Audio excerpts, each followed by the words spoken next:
This is our timeline room, and this gives a really good overview of the history of Lititz. So if you can come in here, I'll show you how we got started. So after the Native Americans, the first European settlers in this area were actually not the Moravians, but Anabaptists, such as, the Mennonites. And so on this panel, we have the Baumberger Farm, which was built in 1722, and they were the first European settlers here. And that's up near where Rock Lititz is now, if you're familiar with that. I was just going to say, is that part of Baumberger's hardware store? Yeah, and wow. Actually, the Baumberger family still owns this house. So then the Moravians came on the scene in the 1740s. And like many religions, they were being persecuted in Europe since the 1400s. And Count Zinzendorf, who is, this is a portrait of him here, he was in Saxony area of Germany, and William Penn made land available in Pennsylvania as kind of this holy experiment that he wanted people of all different religions to be able to worship freely. So Count Zinzendorf came over, and he was kind of scouting out some locations to have Moravian settlements. And so if you've heard of Bethlehem and Nazareth, that are about like 70 miles northeast of here, those two towns were actually established a couple years before Lititz, and then Lititz was the third community. There's also in Winston-Salem, North Carolina, a Moravian settlement that was in that same time period.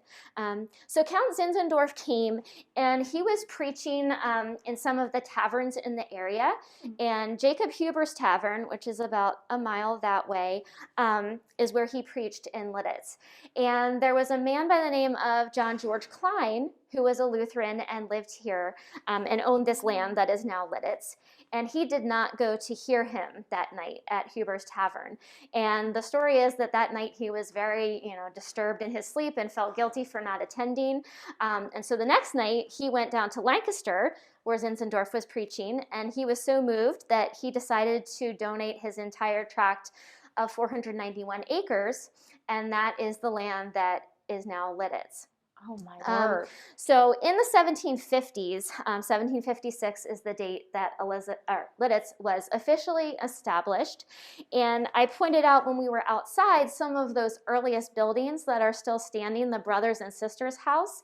They were built in 1758 and 1759. And then the church sanctuary, there was an older building there. That's 1787. And something I think is really cool is the house that we're going to see, built by Johannes Mueller and his wife Anna Maria. They were the very first couple to get married in that church sanctuary in 1787.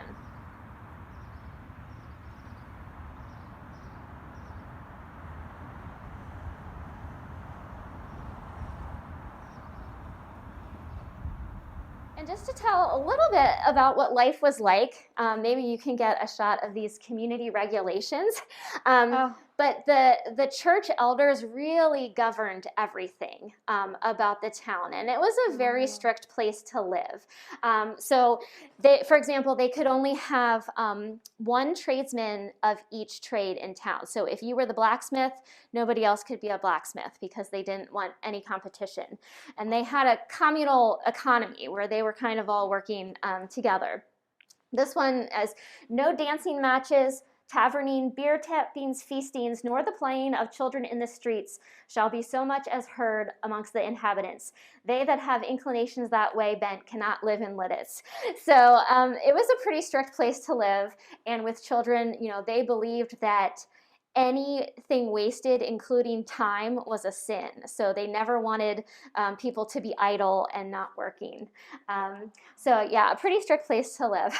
No wonder they put the children to work. Yes, they did. Yes, they did. I mean, when you have like children with so much energy and stuff, and they can't go outside and play. Of course, now I can see why they made them work. Yeah, they had them busy doing other things. Yeah. Here are a few of the other early buildings in town. The Zamenker, which is now the General Sutter Inn, or they're going to change the name back to the Lititz Hotel. The house that we're in was built by Christian Schrapp, and he was a nailsmith, a school teacher, a musician, and the church organist. So kind of a jack of all trades. Gotcha. And this was a 1793 house.